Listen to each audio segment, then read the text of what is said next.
Hello guys, another video tayo today. Gagawa po tayo ulit ngayon ng cake. Yung gagawin natin cake ngayon is 1 tier fondant cake.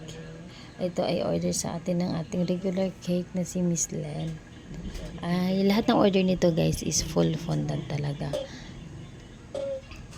Yung gagawin ko dito is dalawa po silang magbe-birthday, kuya niya at ang baby. So 2-in-1 cake na siya baga. Yung gamit ko nga pala guys dito tuwing nagpo-fondant ako, from my previous vlog sinasabi ko doon, yung gamit ko na fondant is DLA. Kung wala naman akong DLA, Putraco, yun yung dalawang ginagamit ko. Tapos yung sa cake guys, yung size ng ating cake is 8x5 covered with chocolate ganache. Yung gamit ko nga pala ngayong chocolate ganache is Sibona guys. Kasi naubusan ngayon ng mga stock lahat halos talaga, kasi from holiday nagkaubusan na talaga ng stocks. Ayun guys, yung DLA nga pala. Ayan, di ba sinabi ko na before sa mga previous video ko, stretchable siya talaga at hindi siya talaga nag-elephant skin. Depende na siguro pag dadagdagan mo talaga siya ng maraming tylose at saka cornstarch. Kaya hindi din siya pwedeng sobra ng madami. Yung sakto lang talaga siya na yung medyo nag-wet yung cake. Hindi cake. Pag medyo nagbabasa yung fondant, pag minamasa po natin. Yung nilagay ko nga pala dun guys sa cake is lard po yun. Para po, paglagay natin ng fondant, kakapit talaga siya agad. Ayan, diba?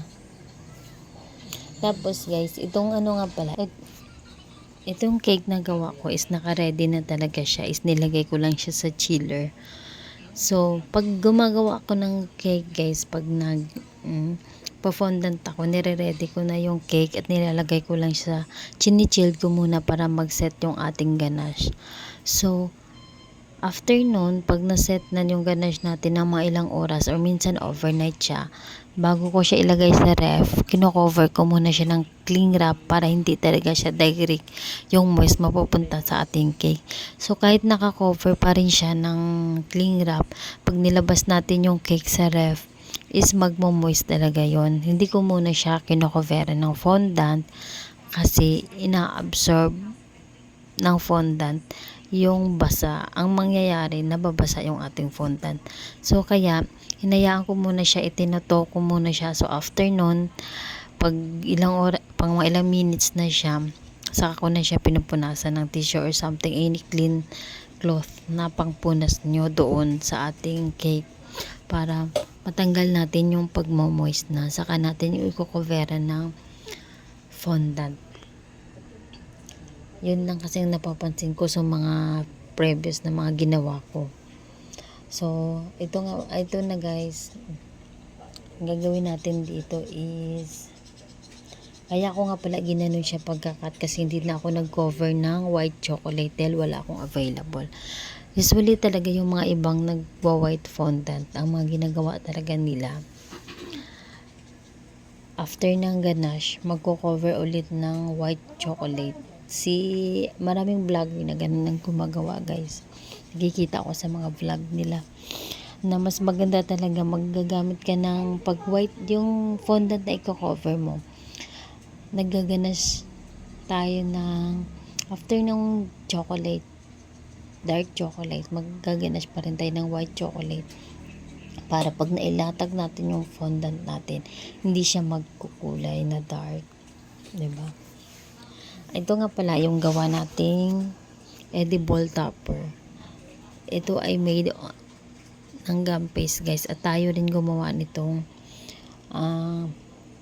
topper natin. Mano-mano po ito guys dahil wala tayong hulmahan, dahil mayroon tayo ditong pinagayahan, may inspiration picture tayo nito eh. Itong boy at saka girl. Yung boy na magbe-birthday is 9 years old at itong girl naman ay baby. Magkapatid itong dalawa guys, si Elijah at saka Eliza. Yan guys, ang ginagamit ko is ano pala, yan na stamp letter. Didiretso ko na sa cake dahil may nakikita ako may ibang gumagamit niyan. Mayroon silang parang nilalagyan para pag dinikit nila sa cake mas mabilis. Pero hindi ko alam kung saan mabibili yun eh. So after nun guys, magkukulay na tayo ng edible gold. Yung gold nga pala, tinutunaw ko siya sa vodka. Kung wala naman kayong vodka, pwede rin naman yung lemon extract. Pwede nyo rin gamitin yun. Pero dyan sa gamit ko is, ang gamit ko dyan ay vodka. Yan na guys. Pipaint lang natin para tayo nagpipaint dito. Di mo nga kilala eh. Ayan na guys ang ating cake. Medyo malapit na tayong matapos sa ating ginagawa. So medyo detailed lang talaga ang paggawa ng cake na ito kasi nga wala tayong masyadong ilalagay. Wala. Yung iba kasing cake natin is maraming design na nilalagay. So marami pwede nating may mga damage or something na hindi maganda na pag-cover natin. Pwede natin siya malalagyan ng mga design, pero ito wala tayong masyadong design. Yung design natin dyan is yung mga balls. Yung balls na gamit ko dito guys is hindi nga pala ito edible. Ito ay in-order ko lang online. Ginaya din natin doon sa picture na sinend sa atin. Yung una, yung paggawa ko nga pala dito is ginagaya ko doon sa picture. Tinitingnan ko doon kung paano niya nilagay. So, after ko ginawa, tinanggal ko rin, pinaklas ko rin kasi hindi ako nagaganda doon sa gawa kong una. Kaya inulit ko rin to guys, yung paglagay ko ng mga balls kasi parang feeling ko hindi talaga siya balance ang paggawa ko nung una, kaya tinanggal ko rin ito. Diba? Binabalance kasi natin para magiging maganda siya tingnan. Yan. Diba?